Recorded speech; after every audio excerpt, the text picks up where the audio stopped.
Okay. So till now, what we have done, we are finished with the interaction of food and microbes. Actually, last class we are done with the shigellosis also, no?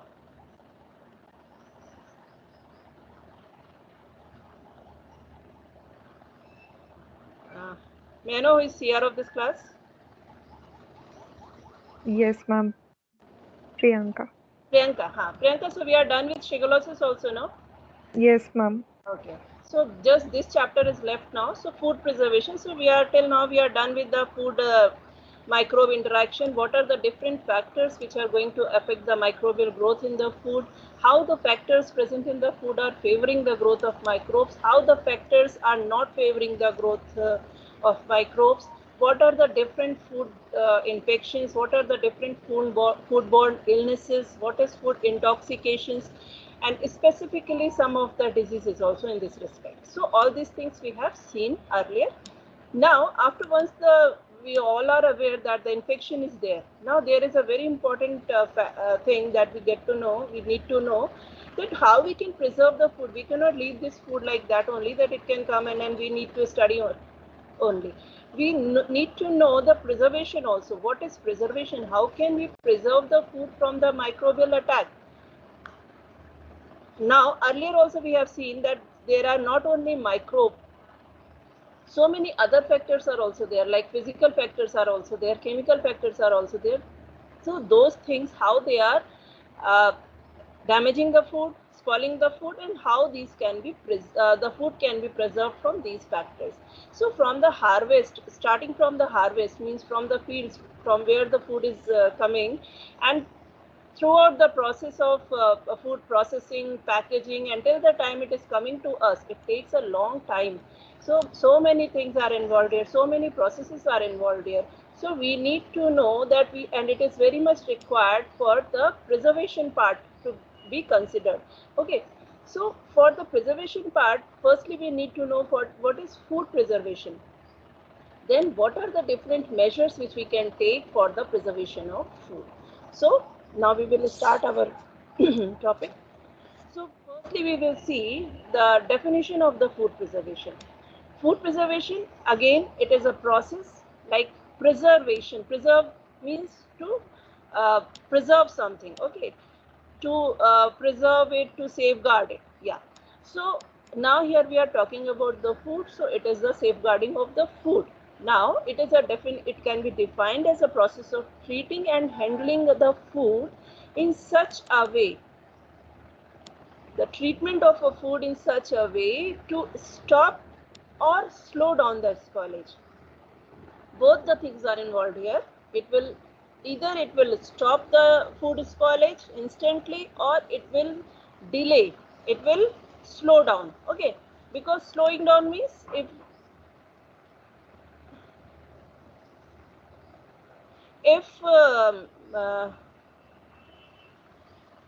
anything is there. It's all clear, ma'am. Okay. Uh, so, because some, like on the basis of the spoilage, earlier also we have seen when we were taking our food infection topic, then only we have seen that on the basis of the spoilage we have defined the food into three categories. First was perishable, in which the milk products were there. Second was semi-perishable, and third was the non-perishable. Okay, so like this earlier also we have seen this. So if we are delaying the this spoilage, that also is there in the food preservation, and if we are stopping or inhibiting the growth. But one thing is very important: with this whole procedure we need to maintain the nutritional value, texture, and the flavors of the food, because it should not be like only the preservation is there and we are leaving these factors. No, we need to do both the things. Firstly preservation, and second is the maintenance of these nutritional value, texture, and flavors. Okay, so this is the definition and the general introduction. One more thing is there, that is again the retaining the food. Why? What is food preservation? In this we are retaining the food. over a long period of time without being contaminated by the pathogenic organisms, chemicals, and without losing its color, texture, flavor, and nutritional value. Now, what is the requirement of the preservation?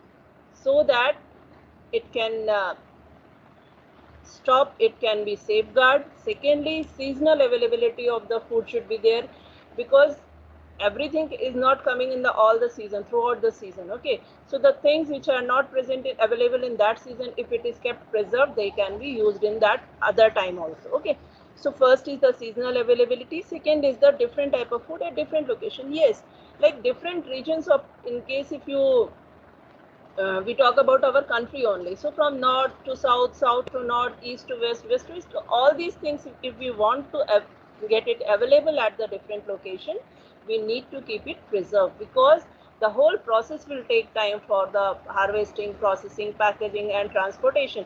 So this time, if the food is preserved, then it can be accessible from the other location also. Okay. Now this is again the advantage that we have seen, that this increase the shelf life of food, retain the quality of food, increase the food supply, adds variety to the food, and decrease the wastage of food. Now, there are certain principles of the food preservation, means some points are there considering which the different techniques of the preservation have been adopted. So what are those principles? There are three principles, like first is the prevention or delay of microbial decomposition. Okay. Second is prevention or delay of self-decomposition of food. And third is prevention of damage because of insects and animals. So these are the three principles of the food preservation. Now, earlier we have discussed this, that there are three types of different type of spoilage, like microbial spoilage, enzymatic spoilage, chemical spoilage, and physical spoilage. Okay, so these are the things which can deteriorate food, and because of these we need the food preservation. Now, what are the different varieties of techniques which we adopt for the food preservation? Okay, so there are these are the 9 techniques which we are adding, which we are using for the preservation of the food. First is asepsis. We will see here in the detail. Asepsis, as the name indicate, when the asepsis means, that is the avoiding or minimizing the microbial load. Okay, so this load, like if you consider, if you just imagine the things which are coming to our home only, in household only we can take an example. If we are getting something from the market, what we can do? We need to clean it, we need to do, so why we are doing it? This is asepsis. Here we are decreasing the microbial load. Okay, so this is also one of the ways. So like this was a very simple example. So like this, through the process of whole food formation, on the industrial scale, everything is all the processes are taking the consideration for the decreasing the lowering of the microbial load. So how it can be done? Like in the dairy industry. Okay, if you take the example, milk, again we know that it is a very perishable food, because it gets spoiled very early. So like here also, dairy industry, the initial contamination can be avoided. How it can be avoided? It can be avoided by the good hygiene practices, and this can be during milking, transport, and distribution. Okay, in canning industry also, it can be reduced by proper heat processing and followed by the sealing. If this thing is there, means if proper heat of the food is it is properly done, and after that it is properly sealed, then very much chances of the contamination will be minimized there only. So this will come under asepsis. Then the meat packing industry, again, if in this also, again it will be handling, processing, slaughter, all these things. Here we can reduce the load, and that will improve the keeping quality of the meat and meat products. Okay, and one more thing, like there are some food which are fermentation products. So in these things, the controlled fermentation should be there. Okay, it should not be exceed in terms of any microbe terms or in the terms of temperature or pressure, neither exceed nor it should be lowered. Okay, so the controlled fermentation should be there for the fermented food. So by these things we can decrease the load of microbes, and this will come under asepsis. Okay, Priyanka, is it okay till now? Yes, ma'am. Now you can see the removal of microorganism. Yes, ma'am. Okay. So the next process after asepsis, we come to the removal of microorganism. It can be done by the filtration, centrifugation, washing, trimming. All these things will come when we can directly or in the small scale or in the large scale we can do it. We can remove the microbes. How we can remove the microbes? Like if you have got any rotten fruit, and it is not completely rotten, okay, so it's a big fruit. If you want to cut that part which has started spoilage, okay, so that what we are doing, we are removing that part, and this is also one type of the removal of the this microbe. Okay, so like this, and filtration, or like in many fruit juices, beer, soft drink, wine and water, when these things are produced on the industrial basis, they are getting so many filtration, and before the start of the step, washing is there. So all these things are, again, we are removing the microbes before the processing. Okay, so this is also one of the type of preservation technique. Okay. Modification of the environment, yes, this is also very important. Like environment means the surroundings in which now here we are talking about the food, so it will be in respect of food only. So microbial spoilage and degradation of food, it can be done by this can be reduced by the modification of the environment. So three different procedures are there for to modify the atmosphere surrounding, like vacuum packing, modified reduced atmosphere packing, and controlled atmosphere. Okay, so vacuum packing, this can be here, it will be reduced. So vacuum packing, modified atmosphere, and controlled atmosphere. So these are the three things. Like vacuum packing, we all know when we are taking out the air from the packing, then it will delay the process. Okay. Then modified atmosphere, in this like canning and many other procedures, what we are doing here, we will provide some carbon dioxide before the packing. So that will also one of the modified atmosphere. Again, the controlled atmosphere here also. Now if you will see the pictures, then you can correlate it. This is the vacuum packing. Here you can see the air is evacuated. Here again this is modified atmosphere packing, and this is the controlled atmosphere packing. So these are the three types of packing by which we can modify the environment, and we can reduce or slow down or stop the growth of microbes. Now come to the high temperature. High temperature, we all know that the high temperature is going to prevent the growth of the microbes, inhibit the growth of microbes. So this is also one of the important technique which is which is getting adopted for the process of the food preservation. So the use of high temperature to preserve food is based on the destructive effect of the microorganism. So what this high temperature, what this heat is doing with the microbes, it is destructing, it is denaturation of the protein, and so the inactivation of the enzyme. Okay, so what this high temperature is doing, it is denaturing the protein, inactivating the enzyme, microbial enzyme. So the microbial activity will be reduced, and they will grow, metabolism will slow down, or they will be killed. Okay, so by this the high temperature can be used for as a preservation technique. So now when we see that use of high temperature is there, we need to know the two terms, that is thermal death time and thermal death point. So the thermal death time, it is a time necessary to kill a given number of organisms at a specific temperature, and thermal death point, it is a temperature, okay, that is needed to kill a given number of organisms. So this is how you are going to see how the high temperature can be used for the food preservation, because it will denature the protein, it will inactivate the enzyme, so the microbial growth will be diminished or it will be inhibited and the preservation will be there. So we all have seen here earlier also, you must have heard about the pasteurization. So pasteurization is again a heat treatment. Again, it is of three types: HTST, LHT and UHT. Okay, for this here pasteurization of dairy products, it is very, you all must be known, and fruit juices, beer and vinegar. Okay, and there is one more controlled temperature treatment is appertization. Okay, so that is also there when it is stored at the ambient temperature. Okay, so this is also one of the process of the heat process in which you are destroying the microorganism in the food. So pasteurization and appertization, these are the two processes for the heat treatment.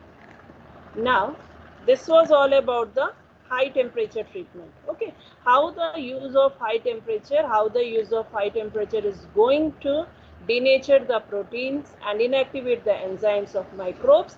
So by this they are going to inhibit the microbial growth, and it will be a part of technique of the food preservation. Now after the high temperature, we will go for the how the use of low temperature will work.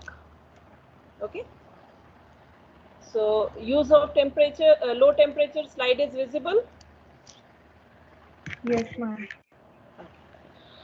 So how the use of low temperature it is going to affect the microbial growth. Okay, so like high temperature, it is going to denature protein, it is going to inactivate the enzymatic activity. Like here also there should be some mechanism. So what they are doing, low temperature will lower the rate of growth. Okay, so it will, on the basis of the treatment which we are giving, the growth will be reduced. Okay, so when the microbial growth is reduced, so it will work as a food preservation method. Now it is again of two types. One is the chill storage and second is the freeze storage. So chill storage is again the chilling storage, in this that generally refrigeration. Okay, it is below 8 degree, and freeze storage is less than 18, less than 20 degree. Okay, so here again these are the two forms of the low temperature used for the food preservation. Now what they are doing here, they are reducing the water activity, they are removing the water in form of ice, and that way they will help in reducing the microbial activity. Okay.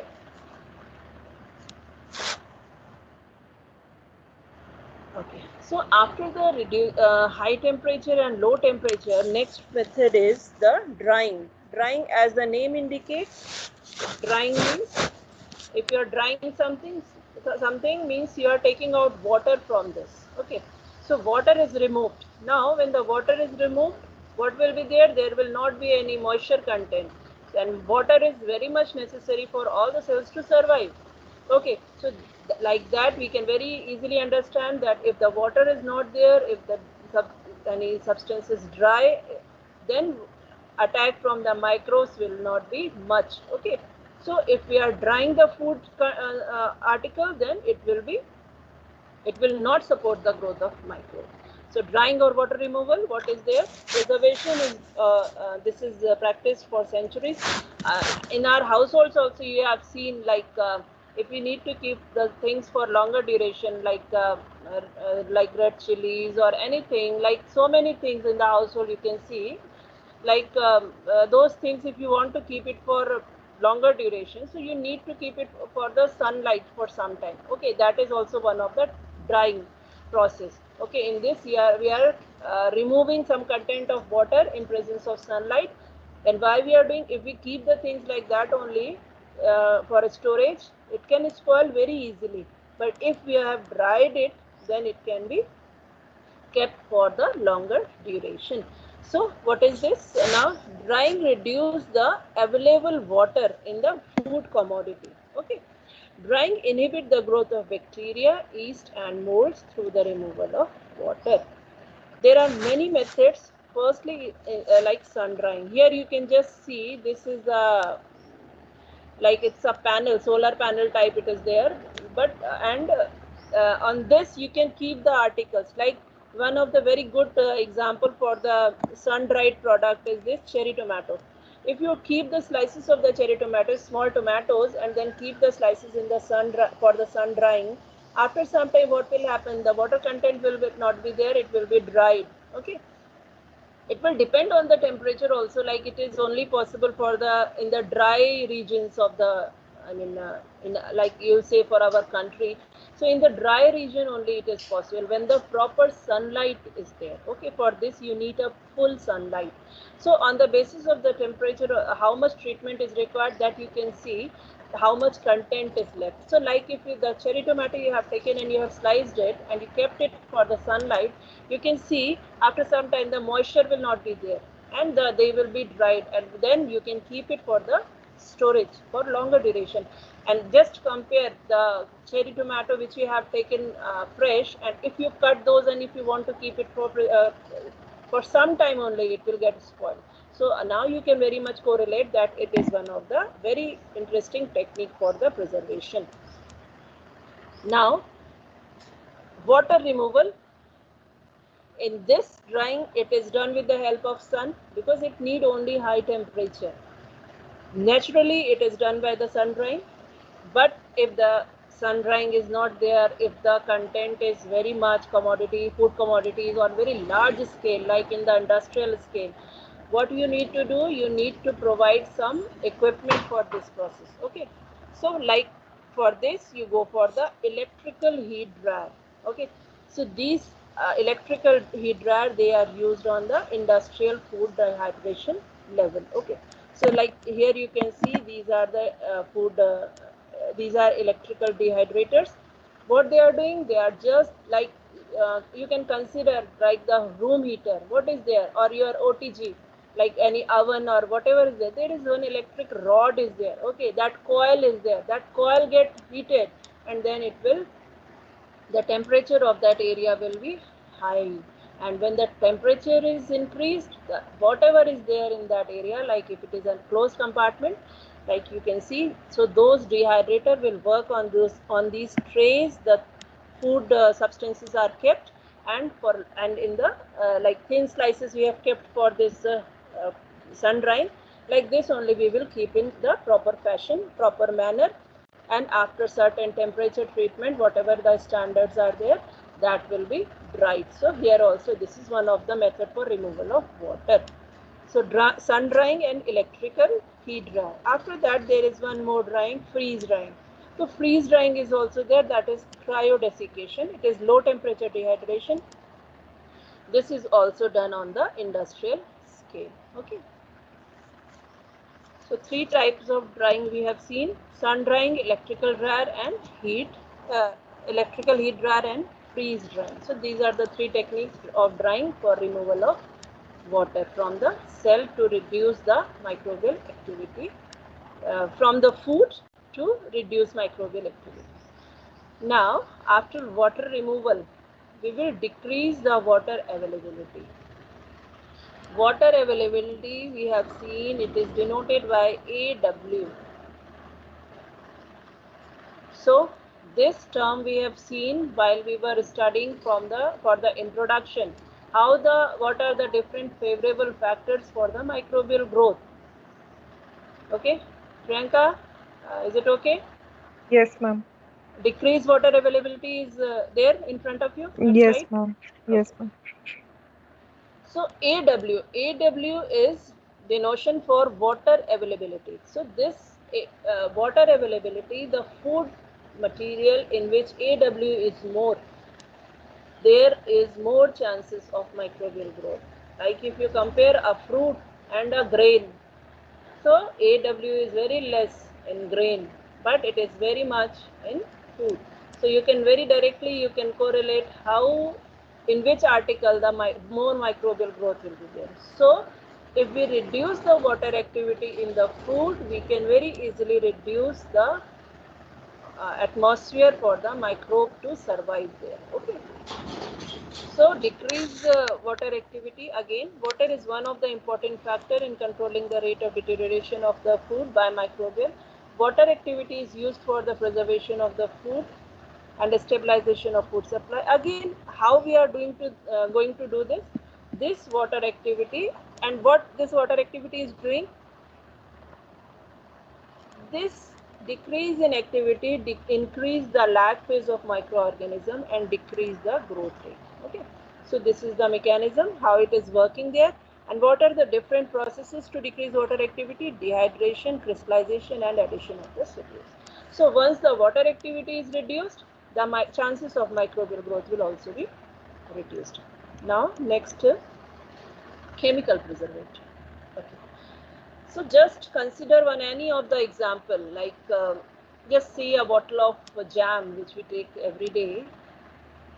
How like mixed fruit jam. Just imagine so many fruits are there in that jam, but when the time of its manufacture, it took a long process. Okay, from the harvesting to its manufacture to its packaging, then to the transportation, and then to reach to us. So this is a very long process. So for that preservation, we have added something. Some preservatives have been added in those bottles or these type of foods, so that it can be kept for the longer duration to increase their life.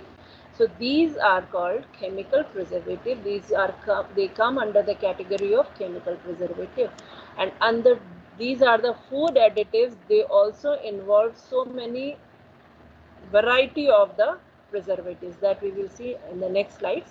So if you see the preservative, what is the definition? A food additive is a substance or a mixture of substance other than basic foodstuff, which is present in a food as a result of any aspect of food of production, processing, storage, or packaging. So during any of these processes, these are added and they will be present in that food when we are consuming it. Okay. What are their roles? These preservatives may inhibit the microorganism by interfering their cell membrane, their enzymatic activity, and their genetic mechanisms. So these are the three mechanisms, three interferences which these preservatives are doing, and they are inhibiting the microbial growth. Okay. So cell membrane interference, enzymatic activity interference, and genetic mechanism. So by this, the chemical preservative will be active. Now there are some factors also that influence the effectiveness of the chemical preservative. Firstly, as we all know, the concentration of the chemical, kind, age, number, and previous history of organism, temperature at which it is done, time, and the chemical and physical characteristics of the substance in which the organism is found, means the food item, its pH, its moisture, its all these physical qualities or characteristics. Okay, so these are the different factors which influence the effectiveness of chemical preservative. Okay, now effectiveness you can consider, like if you just take 2 bottles of any of the pickle or any of the jam. Just consider a jam only, it's a very simple for everyone to understand.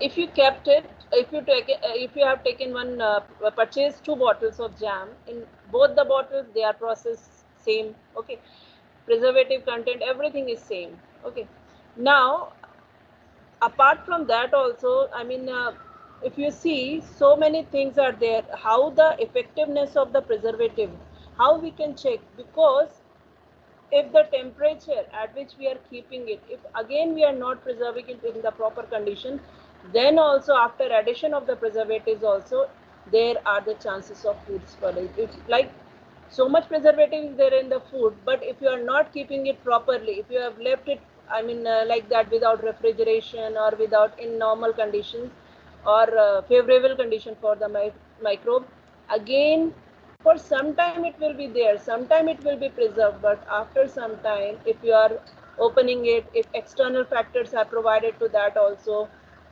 like mishandling it, so then hygiene is not maintained, then also again it can get contaminated.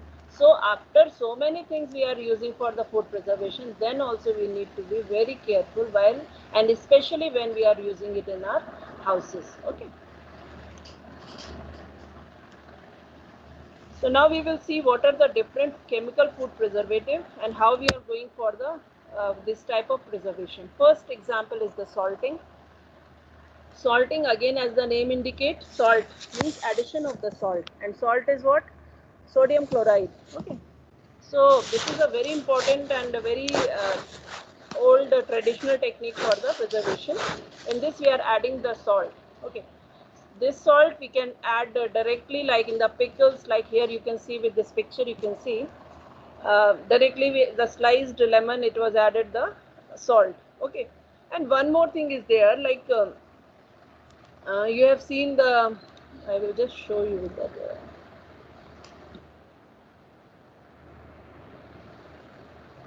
In the very first slide, there were two pictures actually. Yeah, in this. Here. Can you see this picture?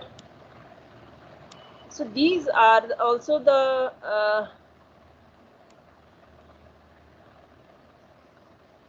can you see it? Yes, ma'am.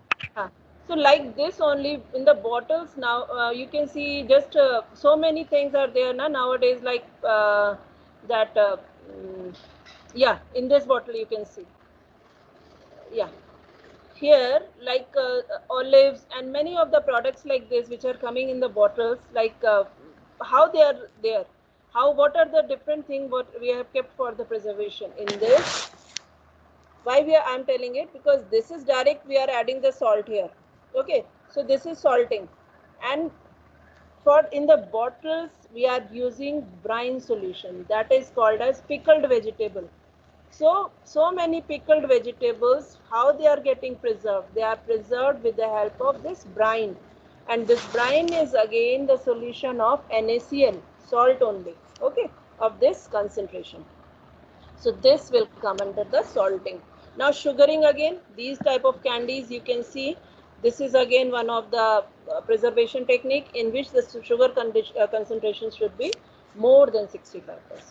Now if you come to smoking, smoking is again one of the important technique for the preservation. In this, what is there? Smoke is covering the area and it is preserved the food by surface drying. Okay. Now spices, there are certain spices, they are like sage. It exhibits the antioxidant and antimicrobial properties. So what it is doing, being an antioxidant, it is prolonging the process of oxidation. Okay, so the chances of the contamination will be less there, or it will be it will delayed, the contamination will be delayed, means the life of the food will be increased. Now acids, we all have seen for pickle preparation and for so many other things we are providing the vinegar. Okay, acetic acid, citric acid, ascorbic acids, these are the things, again these are the acids which are using for the preservation. Again malic acid, tartaric acid, citric acid, these are again using for the fruit sugar, preserves, jams, jellies and many other things like this. Okay, like citric acid is again in the carbonated drinks. So these things what they are doing, they are again using as a preservative, inhibiting the growth of bacteria, molds and yeast in that food article. Now again the benzoic acid, it is again one of the most common food preservative, and it is again added in the juices and syrups. Sorbic acid, it is used in the form of sorbate, salts, potassium sorbate, like here it is there, this is the potassium sorbate, and these are the example of the food in which this fruit juices, pickles, sauerkraut and all these things, these are the preservatives. There is one term sauerkraut. Sauerkraut is what, this is the cabbage, when finely chopped cabbage, and it is a fermented also, it is kept for longer duration like 15-20 days. Then what will happen, so many bacteria and good bacteria will be generated in that, and then afterwards it can be consumed. It is a very good this all the good bacteria are present in this. Okay, so it can be used as a probiotic also, and it is, but after some time preservation is also required, like something you can do at home, but if you are getting it commercially, then in those sauerkraut, the commercially available products, these sorbates will be there, and that is again for the preservation. So after that, okay.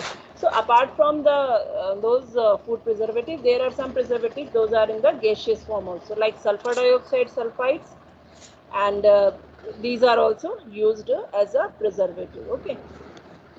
Then carbon dioxide. You all must have heard the name of this dry ice. So in this, foods are here you can see. So this is also used for the food preservation, like food, these fruits, and so many things are can get preserved with this carbon dioxide. Again, chlorine is also one of the important gases preservative. So it is again used in the form of chlorine, sodium hypochlorite, hypochlorite, and this calcium hypochlorite and the chlorine dioxide gas. Okay, and this will be used for the washing, transporting, cooling, heat, sterilized can, because the things in which we are making the food, those on industrial scale also, those should also be sterilized. So that is also, if the that is also one of the important step involved in the food preservation. Okay. Again, alcohol and antibiotics. These are the again the food preservatives, and they can be added in the different food substances to prevent the microbial growth. Okay. Now, yes, this is the last slide. I mean, last method of the food preservation. Okay. Can you see irradiation slide on the screen? Yes, ma'am. Okay. So irradiation, like the name indicates, we are using the radiation technique. We are exposing the food to the ionizing radiation. What are these radiation which can be used? These are X-rays, gamma rays, and cathode rays. So these are very effective radiations they are using for the exposure, and they can use as a food preservation technique. Okay. Now here also this X-ray and gamma ray, they have good penetration, but the cathode ray, they have comparatively they have poor penetration if you compare among these three rays. So ionizing radiation, what it is doing with the microbes, it is bactericidal. Okay. Now it is going to inhibit, it is going to kill the growth of bacteria there directly. Okay. Now there are different factors which will affect this irradiation, that is kind of species of the organism, number of organism, if spores are there or not, then composition of food, that means how much moisture is there, how much what is the physical state of the food, like this. Okay, pH and all these things. Then presence and absence of the oxygen, again the physical state of the food during the irradiation. So these are the things which can affect the irradiation. Okay. Now irradiation can kill bacteria, mold, and insect paste, and reduce the ripening and spoiling of the food, and at high doses it induces the sterility. Okay, so these are the things which this irradiation can do. Now after this we will see what is the mechanism of the action of the irradiation on the organism, how the organisms are affected. So ionizing radiation will kill the microbe by damaging the biomolecule of their cells. Okay, they will damage by all the biomolecule, whatever is there, proteins and all. Now how it is doing? Incoming photon hit the electron in the atoms of the microbe or food molecule. During the collisions, photon energy is transferred to the electron, changing the photon direction. They will free collide with the neighboring, and they can't cause the bonds breakage, and it will interrupt the cell metabolism and the division. So this is the mechanism by which the irradiation will inhibit the microbial activity. It will kill the microbial cell, that is by damaging the biomolecule of the cell. Now there are certain benefits of the irradiation also, food irradiation, that is the reduced risk of the foodborne disease, reduced sprouting, and less need for the additives. So these are the certain irradiation benefits. So this was all about the irradiation, all about the preservation techniques which we have seen here.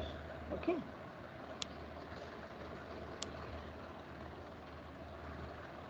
Is it okay with you all? Yes, ma'am. I hope everybody has understood now from the beginning how the food can be preserved, how why the microbes are so much involved, why they are so much interested in our food, because they are getting their nutrition also from there. What are the different factors of the food, how they are, that everything we have done, but now we need to understand also how we can keep it preserved from the microbe. So everything, that all those techniques which we can use for the food preservation. What is the definition of food preservation? What are the different mechanisms involved in the different techniques of the food preservation that we have seen in these slides today? Okay, I feel it is clear now. And